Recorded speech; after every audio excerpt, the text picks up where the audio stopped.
This episode is brought to you by Miron Glass.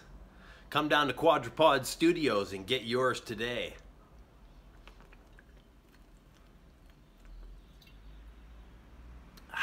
For the clarity of your mind, body, and spirit.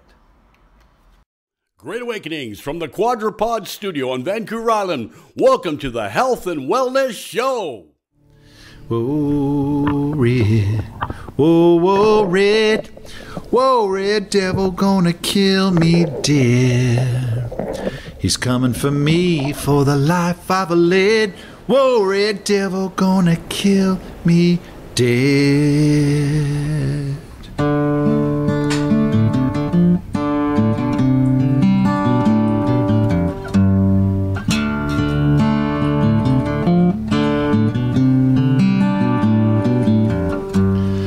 I was a young man, good as gold. I did everything that I'd been told. Read that good book, prayed each night, swore I'd always do what's right.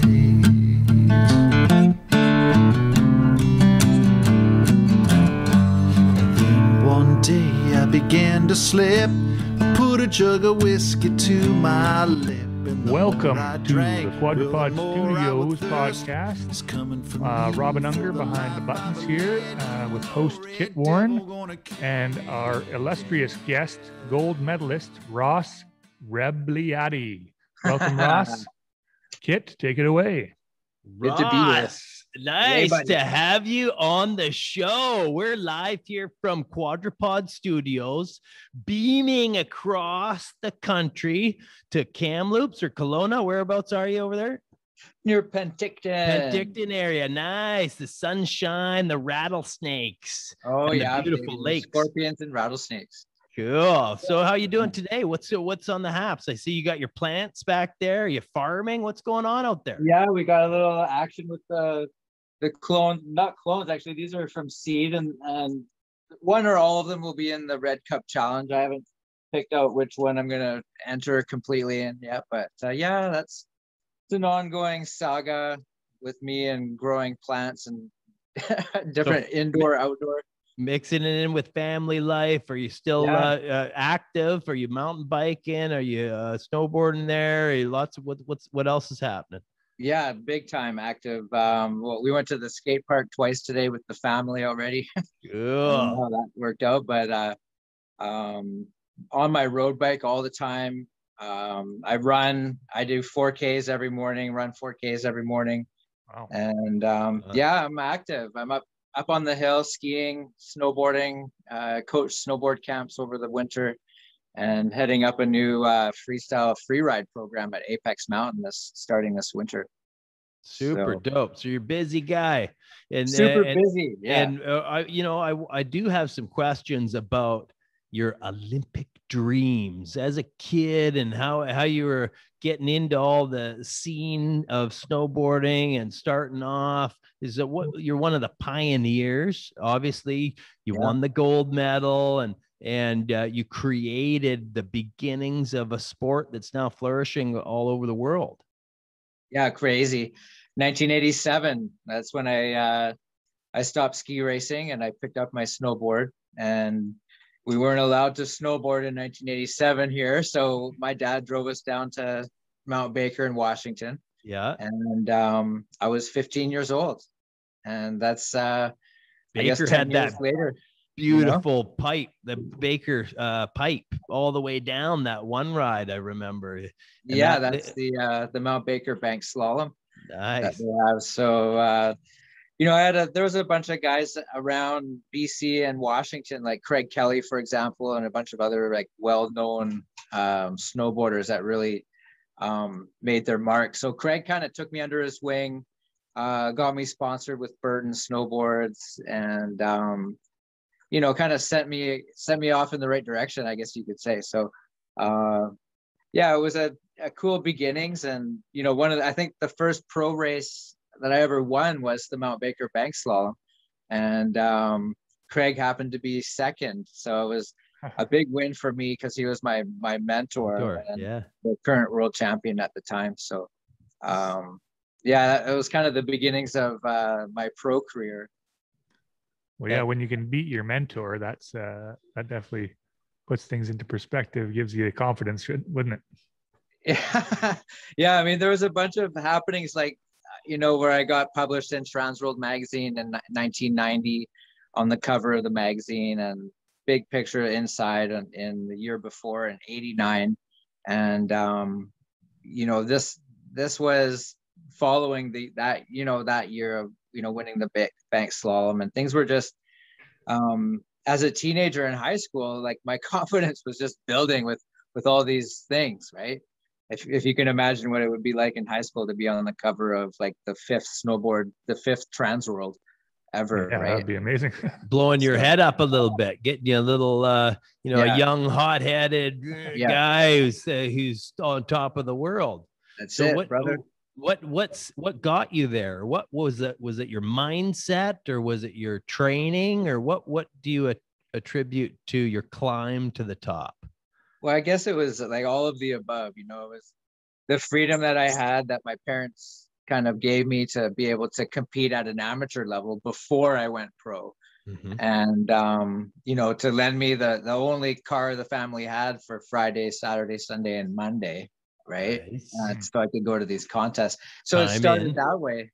And then, winning the bank slalom, and then winning a bunch of other big races, and getting on the podium and on the World Cup tour, and having the experience of the European sports, like with live TV and thousands of people at the races.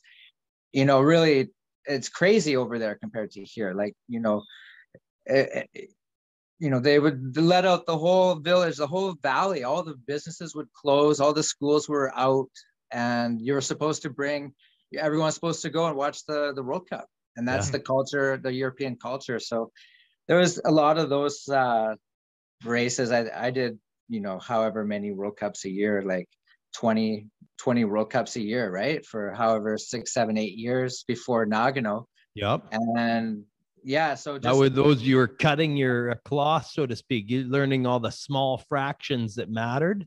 All that little stuff that mattered, the 0.5 millimeter changes on my bindings to get that right position. I was literally changing my stance like at like the day of the Olympics. And was cannabis a part of those small fractions? That's when I started splitting hairs with cannabis. Yep. Before that, it was mainly working on line, and kind of like the 100-foot view of what I was trying to accomplish as an athlete. And then when I started combining smoking weed and, like on the chairlift and then training, that's when I really started like getting detailed and specific about what I was feeling all of a sudden. Like my boots, I could feel the bindings attached to the boots, and I could feel the connection of the bindings to the board separately.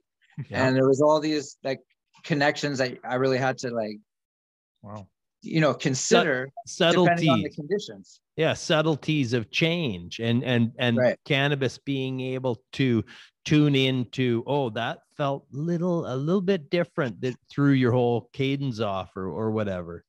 Yeah. Oh yeah, you feel when it's natural, it feels very natural, like a magic carpet ride. Like you will yourself down the course. You don't have to try to turn this way or that way.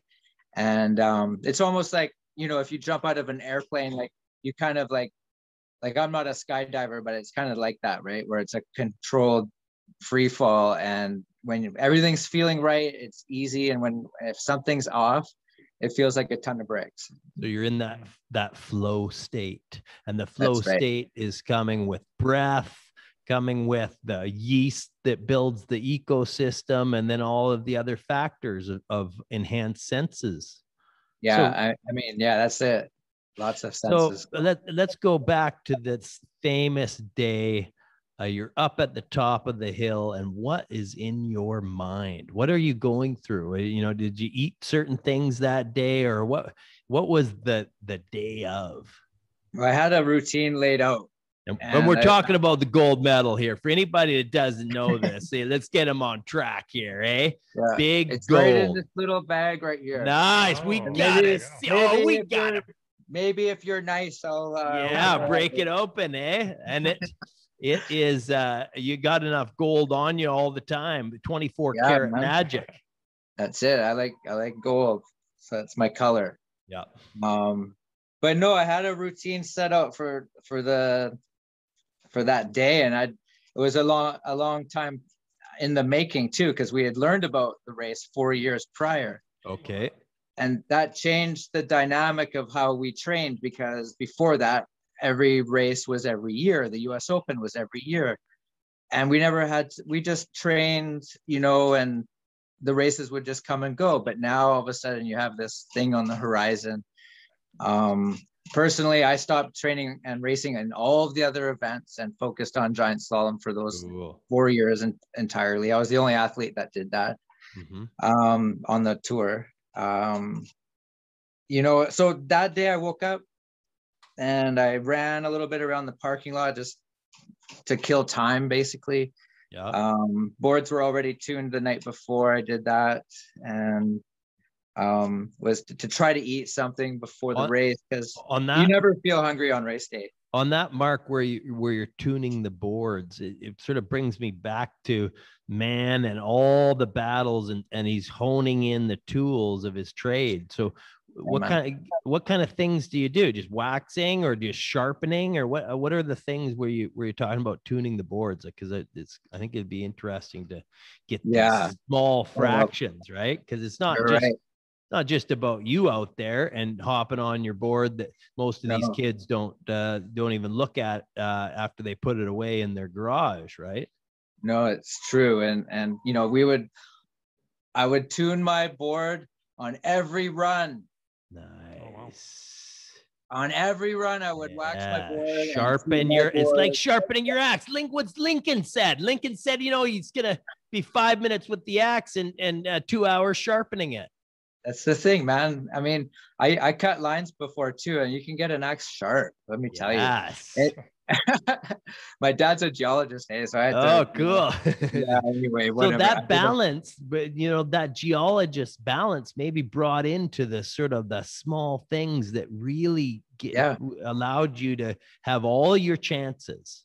It's it all lent itself to it, right? And the tuning is the big deal, because of course, the Canadian team, we tuned our own stuff, right? The other teams had professional technicians that would come, like from Swix and Toko, and they lived with the Austrian team, and just like the coach, at the end of the day, they'd have like 20 or 30 boards to tune and wax. And so we were also up against the world, and the same technicians from the ski tour would come over to the snowboard tour, because they were never competing weekends, because they were both on live TV, right, in Europe.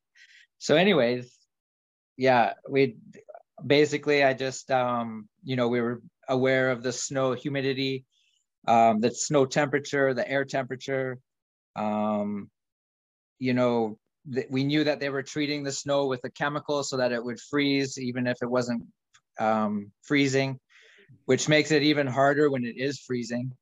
And so I had to make special care that my edges were as sharp as they can be. So what I do is I put a 1 degree bevel on the base of the edge, so that the board's never flat, right? It's got a bevel on both sides, so it rocks up it's more free to turn. And then I do a 2 degree bevel on the side, which hits at 88 degrees on the side. So it comes to an extra fine point when you're beveling the bottom and then taking 88 off the side on the edge. But then it gets dull faster too. So that's why I tune every run. Gotcha. But it gives you that freedom of a bit more movement before you hit that edge. It gives me the ability to go straight on the base, which is faster than going straight on an edge. And so it also frees the board up in between. So you're never catching an edge in between because it's a really quick, the boards are only 19.5 centimeters wide. Like that's how wide the board is, how wide my hand is. So when it goes up like that, it's quick, right? And so you want to have a little extra time to work with. And if you can buy yourself time and slow things down and make things feel natural, it buys you time in between the gates to make those little changes. But the wax, I had the good wax, and then first run was a little hairball. I think everyone was a little nervous on the first run. JCJ Anderson won the first run, so he was our other Canadian superstar that was there. And Mark Fawcett, who was the other Canadian literally. Way to shout out all these Canadian guys here. This is good. A lot of people haven't heard their names. No, well, Mark Fawcett and JCJ were hard to beat on any day. They didn't focus on the World Cup Tour the way I did. They focused on the US Pro Tour. So even though I was ranked higher than them, like I was ranked in the top 3 in the world, right? Leading up to Nagano. Those guys would have been ranked in the top 3 in the world too if they would have focused their time in Europe the way I did. But in any case, JCJ won the first run. He had the fastest time. Mark Fawcett had a catastrophic equipment failure that we can get into, and he was winning at the time. He had the fastest split, and then he had this happening and flew right out of the course, and his day was over. Whoa. And then I was 8th after the first run, which put me 0.4 of a second behind, which is a little bit more than I'd be comfortable with on a regular day. But still, all the factors considered, I knew, if I gave her everything, and that put me in a good position also to feel like, it's time to give her. Yeah. And, and maybe it's harder if you do well on the first run because maybe you feel more tentative and you don't want to fuck it up. Right. Yeah. So for me, I wild and let loose. Let loose and go for it. Now, was there certain corners and stuff that were just like, okay, this is the one where guys are wiping out the most and just getting we over didn't really get too much feedback on what was going on because first of all, I was 3rd down on my first run. Yep. So only 2 guys before me, right? So there's almost zero feedback at that point. And I had 2 tracks that I could see where they went, and I could see where I was going, and it's never the same place. And so you're not really you think you inspected, it's easy to doubt yourself on the first run, right? And anyways, I made it down. I finished the course. I got my second run. I mean, 8th place out of 100 guys in the world is pretty fucking good. Yeah. Right. It's not a bad. I mean, I'm in the slot, and I knew I would be. I knew I had a chance to do well at this race. That's why I couldn't sleep for 4 years. Right. And fucking. So then we got the lunch break, and I tuned my board again, and had a little fiasco at the restaurant because I didn't want to give me my lunch until I jumped over the counter, and then they did. Yeah. And then I got back up to the start gate, and there was fire you up too. Just that little sort of thing where it got your heartbeat going, and you're like, it's unreal, right? I've got my Olympic fucking number on it. It says number 3. Yeah. It's fucking Olympic rings on it, man. Give me my no fucking food for you. Like in Japan, it's like, 1 o'clock, the lunch is over, right? Like you're like, I need some energy for this race. Yeah. And then they finally said, okay, they'll give me that. But yeah, I was kind of, at first I was freaking out because I had already, the whole other tour went to the restaurant at the bottom of the race hill where the gondola was, and I didn't want to be around anybody. Yeah. And so I went back to the hotel where on the other side of the ski resort. And funny thing is that snowboarding wasn't allowed on this mountain. So I had to take a special way. Anyways. That's awesome. Yeah, it's so brand new. And made it back to the start gate. And there was a few guys had gone, I think, before me, like 2 or 3 guys. And then there was a weather delay. And I was stuck in the start hut for probably 20 minutes, half an hour. And I had funny thing was I was friends with the technicians that were tuning everybody else's equipment because years on tour, right? I get to know all the teams, all the coaches, all the technicians, and it's like buddy from Toko grabs my board and he's like, dude, I got some good shit for you. And he starts rubbing shit on my board with a cork and starts brushing it. And then I got my Brico guy from the Japanese connection there, like changing my lenses out. He's like, oh fuck, the clouds are coming in. He grabs my goggles, he switches out my lenses. Nice. Good technical support. Yeah, man. Big support. And then the coach comes across the radio, you know, hey, you want to know anything about the race course? You know, he's like halfway down. And at this point I was just on adrenaline. Yep. And I knew that there was nothing that could help me. Like I'd done all the years of training. Yep. And racing, and this was coming down to the moment. And I was just, you know, cocky, like you say, right? And I'm like, what time are the awards? That's all I need to know. What time are the awards? So you set it in your mind that you were gonna win this bloody thing. That's what you said to yourself. I had a crazy story leading up to the Olympics where they didn't pick me for the team, and I lost all my gear, and I had to borrow equipment for the last 2 races on the World Cup before I came to Japan. And it inspired me to grab a board out of the closet that I hadn't used for 4 years. So in 98, I used a board that I had built in 94 in Germany, actually in Austria, but for F2. And I grabbed that board and it was amazing. And I used the equipment. It's a long story, but just to make it shorter, I got to Japan, trained the day before the race, because we were the first event of Nagano. Like, I got there, I trained one day, and then we raced, boom, and it was over.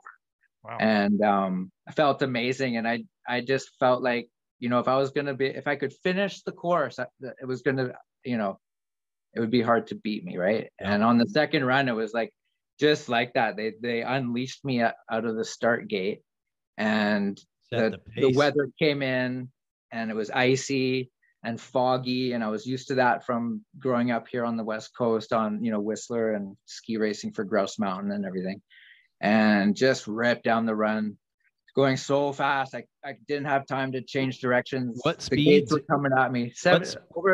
Over 75 miles an hour. Whoa. Yeah, it was rocket ship. Fastest. It wasn't like that for the whole course, but no, but that's the top speed. Boom. That actually was the top speed. So, so anyways, yeah, it was pretty out of control. I felt out of control, but if you watch the video, it doesn't look so bad. Yeah. There was one turn right at the bottom, maybe 4 gates from the bottom, where I was going completely the wrong direction. Yep. That I should, and I laid down this big slalom water ski turn, and threw all my speed out, but you can see it. Yeah. And then I just tucked through the finish line, and it gave me the extra, like I lost all my momentum, but it was like still so close. It was so close. And when you arrived at the bottom, did you know in your mind that it was good, or were you looking for the intel of the race number? I knew that even with the mistake at the bottom that it was going to be good, just because of how I was able to keep, like, there was probably a half a dozen turns that I didn't think I was going to make. And not only did I make them, but they set me up with even more speed for the next 5 turns. And it started just barreling out of control and going faster and faster. And I was thinking to myself, if I can just make it through the finish line, I'm going to be hard to beat. And that was the feeling I had coming through the finish line, was holy shit, like that's a good run for me. Got it. Yeah. And I looked up at the Jumbotron and the leaderboard, and there's 8 more guys though after me that beat me in the first run, right? So at that point I was, you know, happy that I was in first place and that I put on a good show. Like everyone back home could at least, you know, pray for me that I'm gonna, you know, maybe win. Yeah.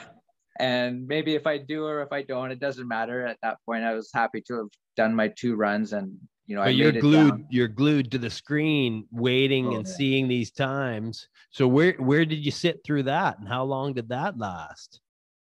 As it turns out, my dad was in the crowd right in the stadium. And so I hung out right at the rail, kind of out of the way in the finish line, and watched the rest of the guys that from the top seed, so the other 8 faster guys, come down and some of them were like close and had fast times, and you know, but my name just kept staying at the top of the leaderboard. And then the one guy who was second from Italy, Thomas Kruger. Yeah. And I know Thomas, he's a super nice guy. And he beat me by 200, or I beat him by 200ths of a second. Whoa. But when he came through the finish line, like all the numbers, there was like 8 numbers, they were all identical. And then the very last one, the 1000th was different, right? Whoa. And so it was pretty that is pretty epic. Not too many people know that. That's just 200th of a millisecond. What is it? 200th of a second. Yeah. Whoa. So that was the difference. That was I think it was 200 or 300. I can't remember exactly, but ironically though, it was the same amount of time that I beat Craig Kelly by at the Mount Baker Banks in my first pro win. So it was, so that's lucky numbers for you. Lucky numbers for me. But yeah, it was that was kind of like the beginning of the rest of my life after that. Well, and then you got the win, and you hold the gold for how long before it's ripped from your grips? It's just taken from you. What the heck, bro? 8 hours. 8 hours. 8 hours of bliss on top of the world. I'm talking people taking photos, high-fiving you, all different cultures. Yeah. And then, it was crazy award ceremonies and some crazy stories. Like, you know, I on my way down to Oregon training in the fall leading up to Nagano, I stopped at Nike headquarters in Beaverton. Yep. And they sponsored the Canadian team, and I knew the guy, so I stopped in there, and I ran into him, and he goes, "What's up, Ross?" I'm like, "Bro, I just, you know, we're going to Nagano in February, and I'm not going to see you, and you know, maybe before then, but I just wanted, because I was driving by, I thought I would just call that I'm going to fucking win the race." And I know this sounds crazy, but I tend to win these big races, and I just thought it'd be cool that I would come here and tell you that. And then 4 months or 5 months go by, and he's at the finish line, right, with the whole Nike crew, and he's astonished. He can't even believe. And he came with me to the award ceremonies, and it was just like this big, huge, like amazing, like dream come true, right, for everybody. And Nike was, you know, just launching into snowboarding at the time. And so yeah, it was like this whole night of, oh man, I can't believe like I won, and you know, this whole 9 yards. And then the next morning was, you know, people were coming by the room to see the medal, because no one's even seen a gold medal or any Olympic medal, right? And the coaches came in my room, kind of, there was like 8 or 10 people in the room, and they told everybody to clear out. Yeah. And it's different like 3 coaches. Yeah. And they're like, everybody out, Ross, sit down. And it was just like, from right that moment, it was from the top, you know, hero to zero, man. Yeah. And they said I tested positive for something, and they don't know what. And I have to go down to Nagano right now and see what it is that they're talking about. And they're talking. This was the Olympic testing team for that Olympics, or was it the Nagano sort of core group of sport? Who was doing the testing? So the IOC, the International Olympic Committee, was doing the testing. Yep. And apparently I tested positive for a controlled or a banned substance. Okay. You know, whatever. And so then that sent this reel going, and you're looking for assistance from different Canadian help or lawyers, or what was the process of that next step, or those next steps? So they appointed me like about 4 or 5 representatives from the Canadian Olympic Association, including Caroline Letheren and a bunch of others that were high up in the COA, including an RCMP officer. He came with us all around, and I ended up going down from the ski resort Shiga Kogan on the 2-hour shuttle van ride from hell. Yeah, no Nagano, kidding. thinking like, oh my God, like what I've just on the first day of the Olympics, I've created like a huge problem, right? And I always get in trouble for shit that's not my fault, right? It's been my life story, right? Yeah. And so we get down to Nagano. Well, I get down there by myself, actually. And sure enough, there's like 1,000 media paparazzi. The pre-cell phone era, pre-internet, pre-email, just full on big lenses and cameras, right? Helicopters. Yeah, big, huge, like video cameras on the shoulders. On the shoulder. Pushing. And so that my group of reps were there waiting for me, and they were like pushing and holding people off, and they barely got me out of the van and into the hotel and up to the room where they kept me for a while. And there was some news conferences and some appeals that I made, after that. Yeah. And I had to, basically make my case in front of all the IOC reps, like why I thought I tested positive for cannabis. And well, that's what it turned out to be, right? Was cannabis. And Carol Ann asked me, she's like, do you think you know what it is? I'm like, has to be weed, because I'm not on steroids. It's not the snowboard culture, right? And so she goes, oh, tell me about that. And I said, well, I wasn't smoking weed, but I was in like the weed culture on and off leading up to the games. And it probably stems from, all that stuff. And so she was pretty happy with that story. She was relieved, and it relieved me too, that they were relieved that they believed my story, because it wasn't like I was trying to make up a story, but some people definitely thought I was. So, it just gave me confidence and made me feel a lot better, no matter what was going to happen, that at least the guys I'm dealing with believe me. And so I lost the first appeal. And then how long did that take? What was the distance of from the 8 hours or from those days? Was it a couple weeks? I went from the ski resort down to Nagano. And then I think the first appeal was that evening. And then I lost that. And the next appeal was the next day. So I made a second appeal, and I lost that by a split decision. First time athletes ever lost by a split decision. Plus my Canadian guy, Dick Pound, didn't vote for me. So Dick Pound, what a jerk. Well, it goes right in line with what he did, right? He didn't vote for me.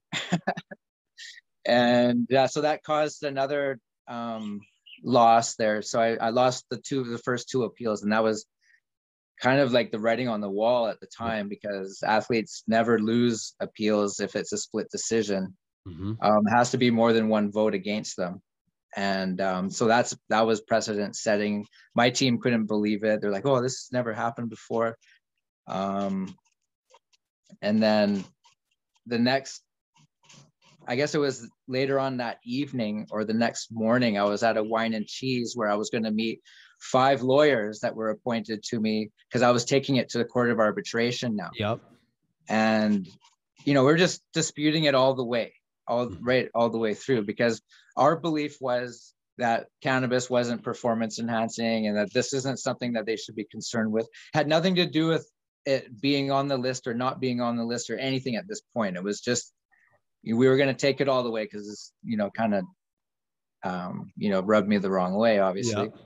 So I'm in at this wine and cheese party, and there's all these wild people there, like Prince Albert in Monaco was there. And he's like, yeah, man, we're all supporting you. Like everyone that I've talked to, and, in the organization and the IOC is supporting me. And I get into the back room with the lawyers, and they're like, look, buddy, weed's not on the list of banned substances.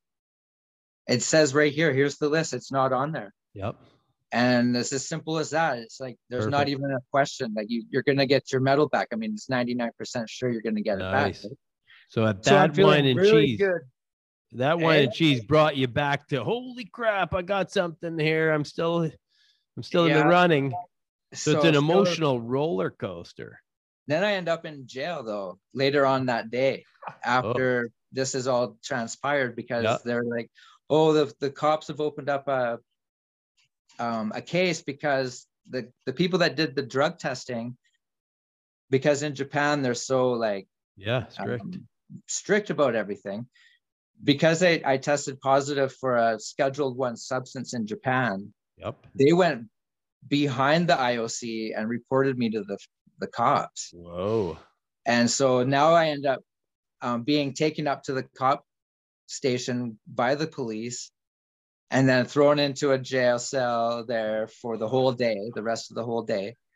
And they interrogated me about everything, including weed. And, you know, at this point, all I had was a reassurance from the lawyers that I was going to be able to keep my medal, but there was no like, but now you're in jail. And now I'm in jail. So all of a sudden things were like going up and getting, you know, there was like some ups and downs, right?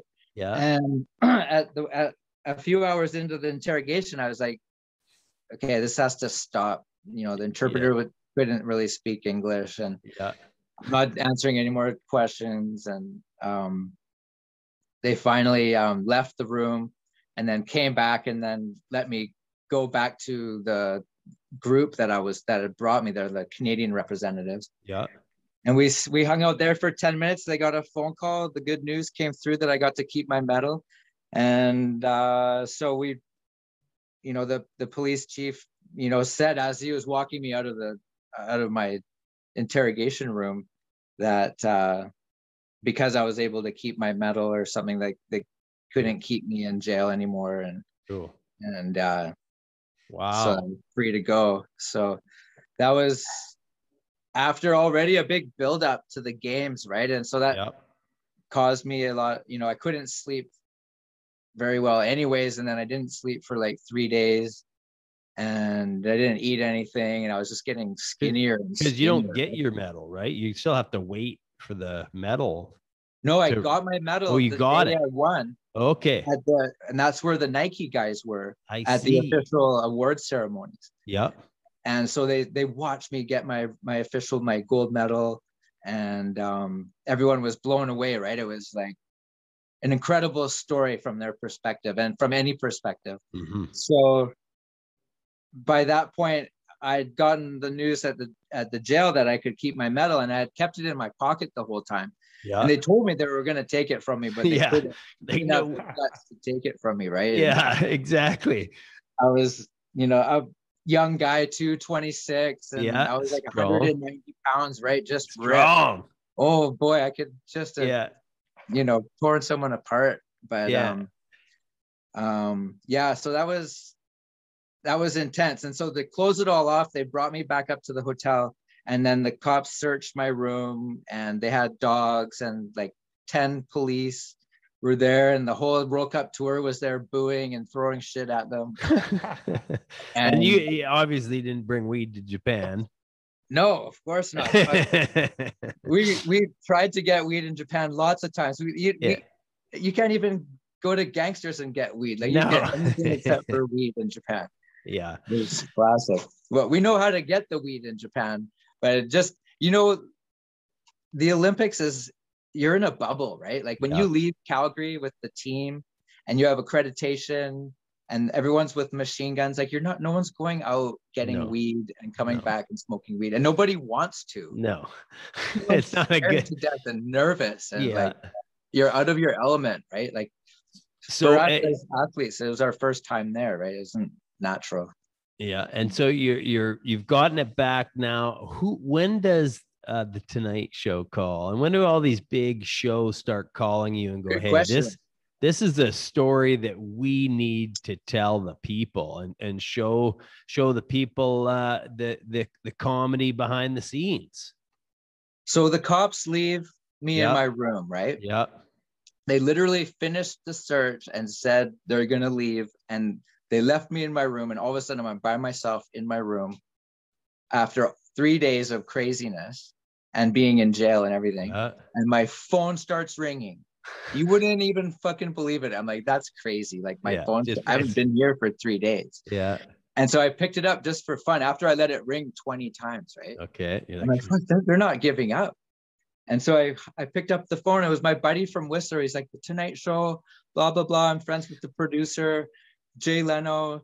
You know, tomorrow you have to leave on the Narita airport at like, you know, in the evening or whatever. And you knew it was real. It was coming from a buddy. Yeah, coming from my buddy. And so that was literally like 1 second I'm in my room without the cops, and I got the Tonight Show calling me. And it was just, from that moment on, it was nonstop. And the next day, you know, I got the big standing O from the Athletes Village. All the athletes supported me.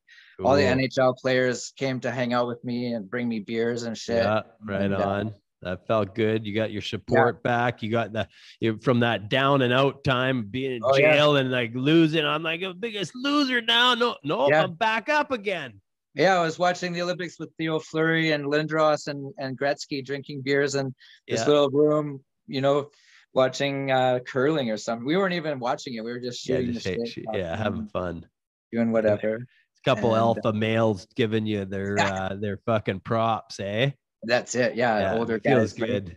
So that was fun, right? And then the next day, when I flew out to LA from Tokyo, I still was in this Olympic bubble, right? So for me, for the athletes to know who I wasn't surprised by that. And then I was also known within the snowboard community, so I wasn't new to being recognized or a popular guy or whatever, however you want to call it, right? Mm-hmm. But when I got to Narita Airport, like businessmen recognized me walking through the airport, like in Narita Airport, like very random. And that's when it started sinking in. It was a little scary. Yeah. Like your autographs are coming. And after a Tonight Show episode, you must have been anywhere you went. You were for a while. You were. Well, even going from the LA airport to the Tonight Show, we had to like lose paparazzi. And when we went from the studios in Burbank back to the Beverly Hilton, we were chased by people, and there was definitely a tone. There was interviews that we agreed to do, and then we canceled, and then they turned ugly, like on the phone. And this was all before email too. It was like you had to talk to them on the phone. And then and so we get to Vancouver, huge homecoming at the airport in Vancouver. Like, I don't know how many people were there. Thousands of people came.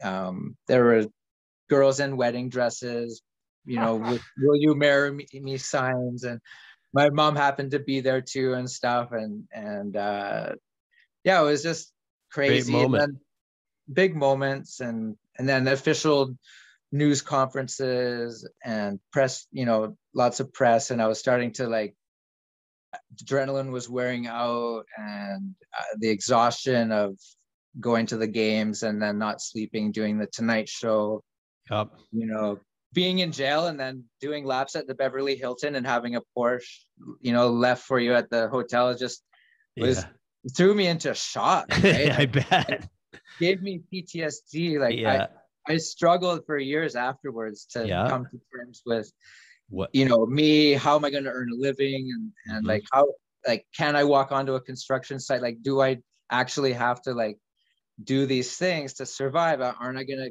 have endorsement deals? And so there was a lot of question marks about what was going on and what was going to go on.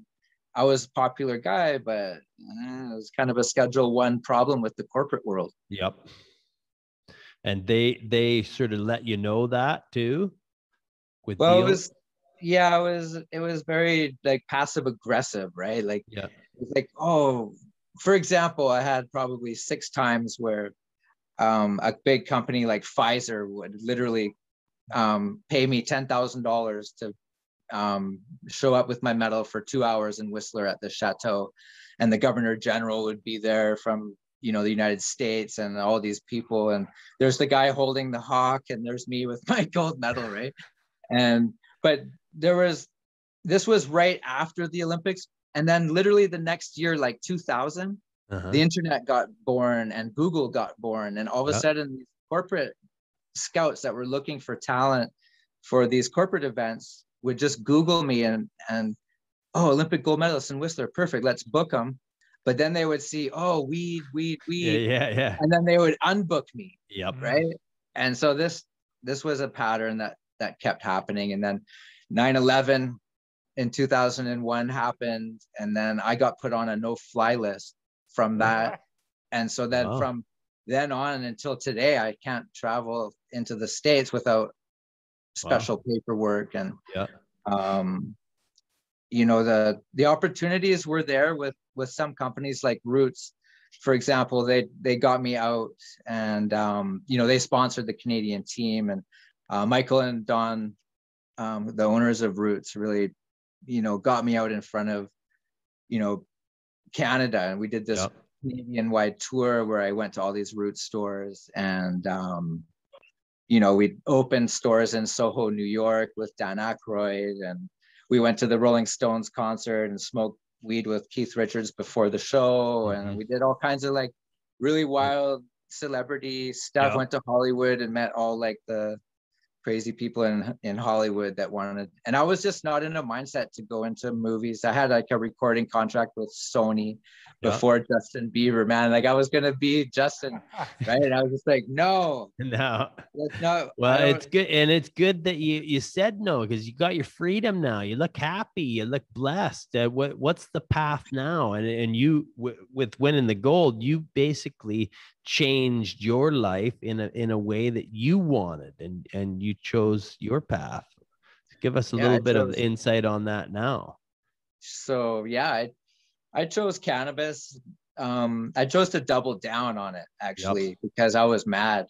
And you know, I knew from my own experience that what I was experiencing wasn't matching up with the war on drugs, and This Is Your Brain on Drugs, and Nancy Reagan, and the whole 9 yards, what was fed to us. I'm a 71 baby, right? So I kind of grew up with that whole sort of fake, you know,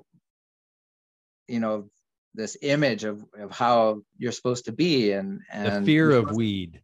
The fear of weed, and you're supposed to drink, and you're supposed to smoke cigarettes, and you know, I'm finding as an athlete that the weed was much more intuitive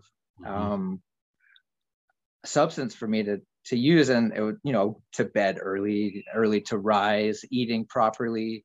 It was great with jet lag. You know, I did 3 trips to Europe every year, so that's 6 trips back and forth, and 2 weeks of jet lag on each side, and every year, right? And so there's only so many substances that are natural, that are sustainable and repeatable, that you can like have a lifestyle that you can sustain in a healthy manner, that can get you through things like jet lag, depression, you know, sore muscles, motivation to go to the gym for the 7,000th time. You know, by yourself. No one's getting me to do anything, right? Like this was before, you know, this is when you did shit because you wanted to do shit. And, you know, so I got myself there my way. And, you know, after the Olympics, I was the guy that NBC wanted to have on the show to defend Michael Phelps when he, you know, had his infamous bong hit. And, you know, the scapegoat for weed, basically. Like I even saw myself on the NBC, what was it? The New Year's Eve countdown. For 98 to 99. And I was the hero to zero that year. Nice. Yeah. And I'm sitting there in my condo in Whistler going, right on, man. I'm the hero to zero. I can't even believe this, right? Like unreal. So it played on my mind. Like on the one side, I have like millions of fans, like worldwide. I'm not really connected to them yet because there's no internet. So I just know because I get people coming up to me all the time, you know, at this stage of my life. This was, you know, 20 years ago. And, but over time, it developed into a thing where, you know, I had to kind of reinvent myself and rethink like who I am and what I stand for. And the more I did that, the more honest I became with myself. And thankfully for weed too, you know, as you know, weed introduces you to yourself, right? So spirit, mind, body. It's sort of it's the yeast that builds your ecosystem. And so we have this this ecosystem that's being fed these awesome cannabinoids and yeasts from cannabis that give us maybe some of the senses that we require to build a strong spirit. Well, apparently our endocannabinoid system, when it's topped up, allows our other cells to do twice as many things. And that's saying something, because they're already doing quite a few things. Yeah. So, and I found that the similar thing, as many people are starting to see the cannabis myths busted, and then the small use of them with themselves to get in tune with it and in touch with it and see how it works with them. And that's what I think we're about, is sharing these great stories of successes with medicines that people can use and grow their own.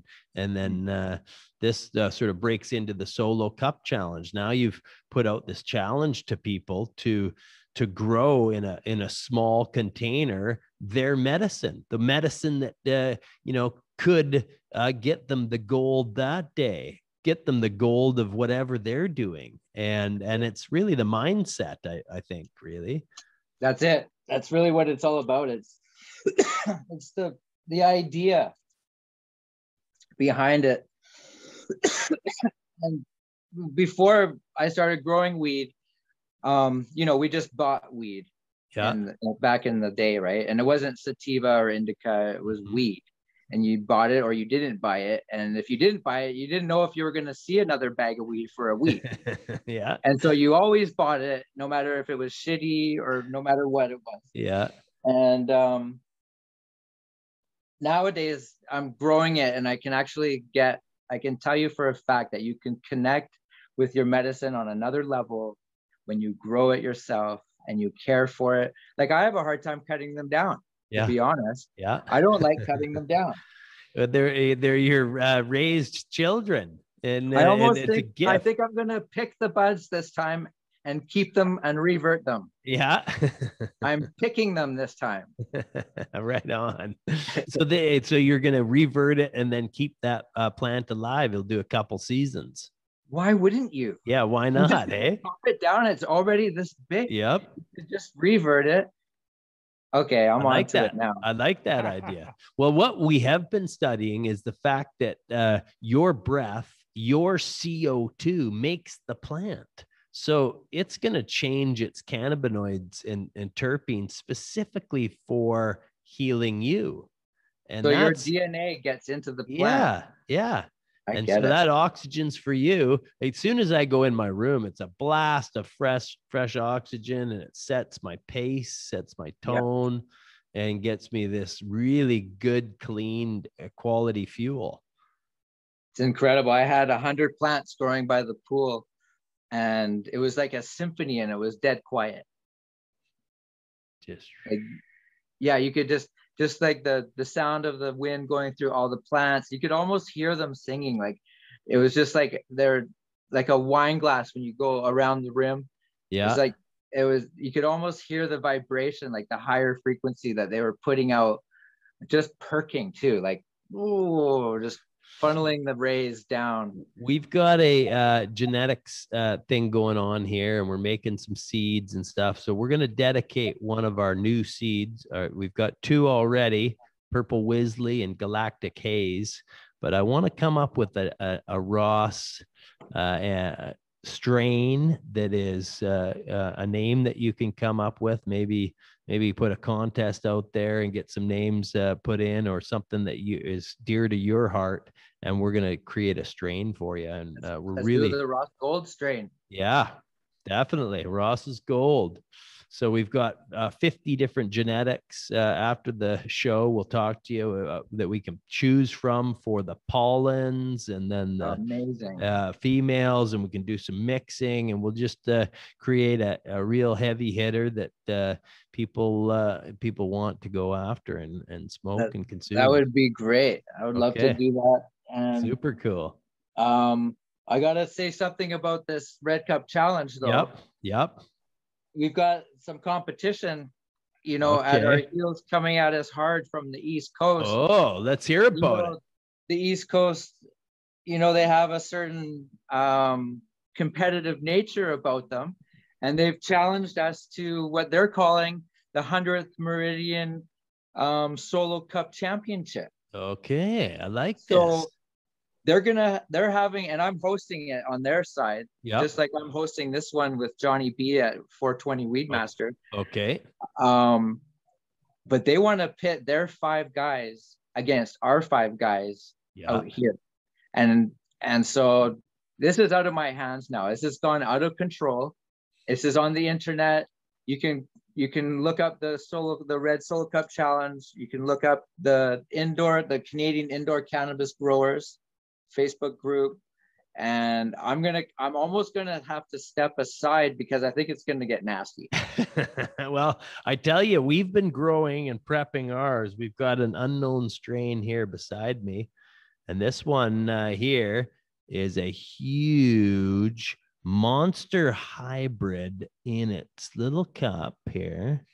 And we're going to set this one off by tying it down and spreading out its wings so that all of those sides turn into buds. And we're going to put that in our grow tent. And that's going to be one of our top competitors.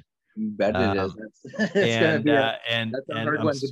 I'm super excited about this contest because it's the quality of the bud, but it's also the different new realms. I think this is there's no end to this. There's going to be a Solo Cup Challenge forever because it's advancing. It's helped me think about growing it in a different way. And it's interesting how it's come out with the Solo Cup, because if you can imagine scaling up the cups into larger pots, like if you need to, I'm wondering if you can actually get away with a smaller pot and still produce, you know, per light, a decent amount of cannabis. I know we can. I got some secret techniques that I'm gonna to use, and I might reveal, you know, in a series of podcast growing. We'd love to have you over to Victoria here and into the studio and do maybe a little series on, you know, how to get these results with the soil, the fertilizer, the lighting, the tents, and we want to get Canada growing here. This is how you get results. Oh, cool. The bokashi. This is how you get results. Nice. Super elements. There's that. And we're going to be giving this stuff away here. Okay. The Pro Mix. Nice. These are my 2 secret weapons here. Oh, you're putting in the fungus. The highway of information. This inoculant, I'm not going to get into an infomercial here, but I'm just saying there's some things that are easier than others to do. And you may as well do the easy things. Like when I was on tour, right? There's some things that you have to do. Everyone's got the best equipment. Everyone's got a nice light, whatever. It's all in the details. But there's some things that you can do just, you know, base that are easy. And that's a couple of things I do. Well done. And I agree with those things, because once you build the ecosystem for the plants can thrive. That's it. And these things aren't even getting fed in these cups. I've mixed the soil with the ProGo, and they're done. I might put some worm castings. I might do some little top dress stuff on there, and some foliar sprays and things like that on it. But other than that, I'm not feeding it, and they'll be organic. Well done. Well, we'll put on those sites for the cup challenges. And I really want to thank you for coming on the show here today, Ross. It's been a pleasure meeting you and chatting with you. Stand-up guy. I really like your attitude and leading Canadian men in a way to how to behave and how to fucking look at that. Ooh. There's the Nagano. Wow. Well done, sir. So proud of you. I appreciate the kind words. And thanks for thanks for having me on the show and letting me tell my story. I've told it millions of times, right? But every time I get to tell it's still emotional. Yeah, it's stimulating. It gives me goosebumps just hearing about it again. There's a whole nother story I'll tell you on another day. Awesome, brother. And all right. Ross, we're gonna have you come back in maybe a month or two and see how your plants are coming along, and we can show these ones as well if that's good with you. And anytime you guys want, we can do an update on the Red Cup and see where these guys are at, because I'm gonna be pinching them, and I'm gonna try my hardest to get some good shit. I see you do yours different. Was that super crop it or some shit? I don't know what the hell. We're gonna have some fun, brother. Yeah. So anyways, thanks for having me. You bet. Awesome, Ross. And maybe you can plug your company, Ross's Gold, and you have I see that's your logo there. Beautiful hat you got on there. I got my hat on, my Ross Gold hat. We're not in the new 2.0 market era yet. We're building our I guess you could say behind the scenes, we're building something right now. We're putting something together, and when we got it all together, we're going to launch it. And it's not a matter of if, it's just a matter of time. So right on. This new game is a little more technical than the old game. Yep. Yeah, you got to have we got good footings and good roots. That's it. So good partnerships, strong partnerships. That's I've learned a lot we started Ross Gold in 2013, and we even had a store leading up to legalization. Mm-hmm. So I've learned a lot. I've learned what to do. I've learned what not to do. I've made business mistakes. Yep. I've made errors. Well, that was your 20 years of doing the pro snowboarding before you get the gold hardware, right? That's it, brother. Time in. It's all, I like learning the hard way. Yeah. Okay. It's been a pleasure. Awesome, all right, Ross. We'll stop the recording now then. And yeah, thanks again. We'll be in touch. Okay. Well, have a good rest of the day and talk soon. Thanks again. Awesome, man. All right, brother. Take care. Bye. Cheers. Wham, bam.